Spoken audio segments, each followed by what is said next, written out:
తెలుగు రాష్ట్రాల్లో అతిపెద్ద lift manufacturer lifts ట్రై.com dealership కూడా ఇవ్వబడును. ఏ దేశానికైనా పన్నుల రూపంలో భారీగా ఆదాయం వస్తుంది. అమెరికాకు కూడా పన్నుల రూపంలో ఆదాయం చేకూరుతోంది. అయితే ట్రంప్ మాత్రం పన్ను కట్టిన వారికి మేలు జరిగేలా సంచలనానికి తెరతీశారు. త్వరలో దేశంలో ఆదాయ పన్ను రద్దు చేయనున్నట్టు సంకేతాలు ఇచ్చేశారు. అమెరికన్లను ధనవంతులుగా చేసే లక్ష్యంతో ఇన్కమ్ ట్యాక్స్ విధానాన్ని రద్దుకు సిద్ధమయ్యారు. ట్రంప్ తీసుకున్న ఈ నిర్ణయం అమెరికన్లు ఆనందపరిచిన ఇతర దేశాల్లో ఆశ్చర్యానికి గురిచేస్తోంది.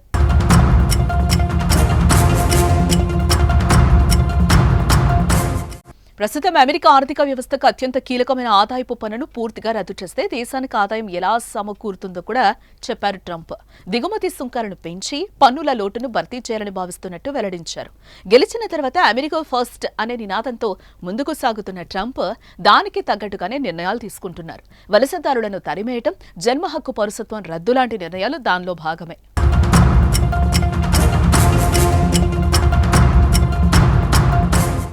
ఇప్పుడు పన్ను రద్దు కూడా అమెరికా దేశస్తుల కోసమే తీసుకొచ్చి విదేశాలపై భారం మోపుతున్నారు. పన్ను రద్దు సంచలన ప్రకటన సమయంలో ట్రంప్ చేసిన కామెంట్స్ తన ఉద్దేశమేంటో చాటి చెప్పారు. మన దేశంలో విదేశాలను సుసంపన్నం చేయడానికి మన పౌరులపై పన్ను విధించడం కంటే మన పౌరులను సుసంపన్నం చేయడానికి విదేశీ దేశాలపై పన్ను విధించడమే బెటర్ అని హౌస్ రిపబ్లికన్ సభ్యుల కాన్ఫరెన్స్ లో తన ఆలోచనను బయటపెట్టారు.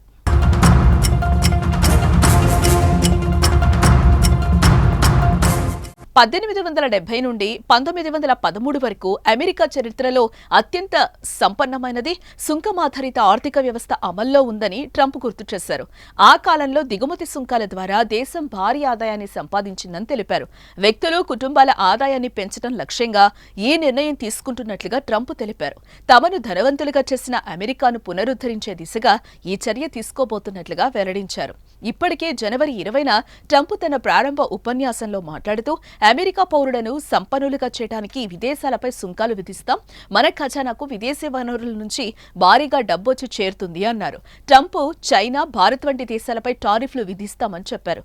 ఆదాయపు పన్ను రద్దు చేసి దిగుమతి వస్తువులపై సుంకాలు పెంచాలనే విధానాలు ప్రవేశపెట్టాలని ట్రంప్ చెప్తూ ఉండటం చర్చకు దారితీసింది.